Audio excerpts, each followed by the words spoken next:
In this video, we're going to be making this miniature quilt. This is the pattern that you're going to get for yourself in that description box down below. It'll give you all the details on where to find it.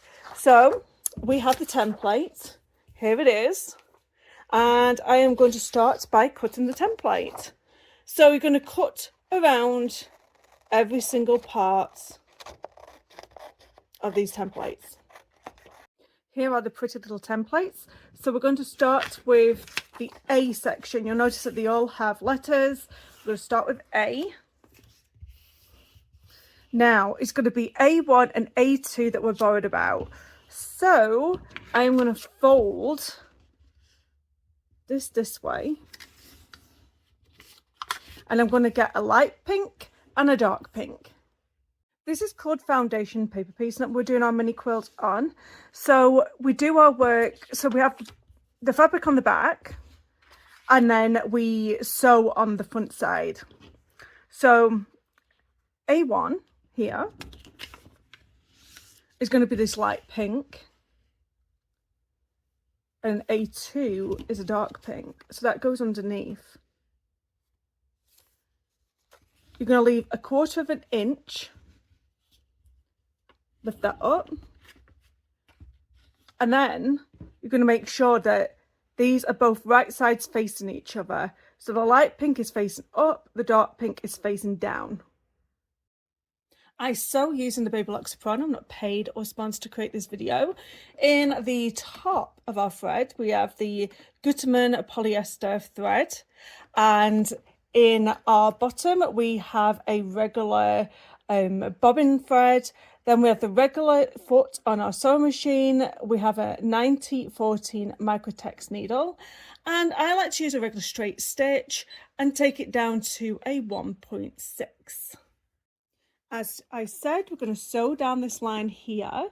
So sometimes I need to nudge that needle over. I'm going to drop that foot down and I'm going to start sewing. I do back stitch. And we go forward and back stitch, and then we're done. You're going to start getting a lot of threads, so just make sure that you trim these as you go, because it's nice just to keep everything tidy. Now turn your work over and just make sure that this is around about 1/4 of an inch. This is probably a bit too much, so I'm just going to trim this off. Then I'm going to go ahead and I'm going to, oh, still another bit of thread there, Cassie. Okay, so we're going to flip this up.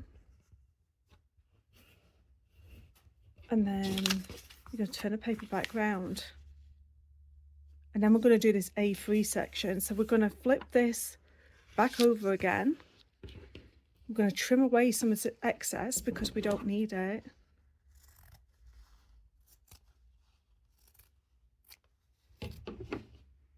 And I'm going to get my A3 section of my mini quilt sorted. Placing the fabric face down. Turn around and stitch all the way across. Turn your work around. Flip that fabric up. Then you're going to turn everything over. And then you're going to trim all the way around the outside here. Don't trim into the paper. Make sure you're just right next to this paper. This is what this little section looks like. It looks like a little house. And now let's do the others. Every single one of these parts are exactly the same. So I'm going to show you how to do B, and you can do C and D on your own. So I'm going to get the B1, which is a light pink, and the B2, which is a dark pink. And we're going to fold this in half like so. We're going to do this like this, so you can't see any of the numbers here.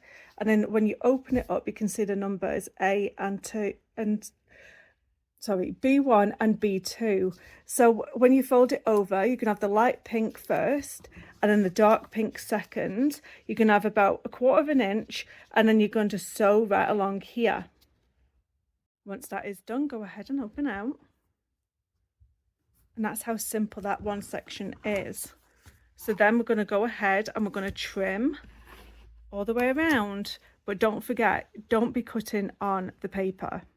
Go ahead and do the other two exactly the same way. Okay, so this is what we have. We're going to take the paper out of the center and it'll come out really easily. And I'm going to take the paper out of one of these, take them both to the iron and press. So this has a center marking. I'm going to fold this over so I can get a central marking for the square. That's enough to do a crease. And then we're going to match that center marking up with the crease that we just made. And then we're going to sew it across 1/4 of an inch. Just make sure it's set up as 1/4 of an inch. Test it out. Once you're done, you can open this out and press. Take paper out of another one. Press this down. Fold in half to find the center. And then line that seam up face down and sew 1/4 of an inch. You're going to press open and do the same thing for the remaining side. You're going to have to square this up. So I'm going to go ahead and cut off the excess and do that all the way around.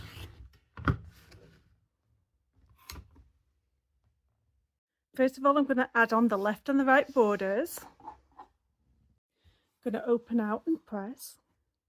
Now we do the top and bottom borders. Once again, you're going to go ahead and press. You're going to have a backing fabric that is going to be face down, your batting, and you have your little quilt top sat right on top of that.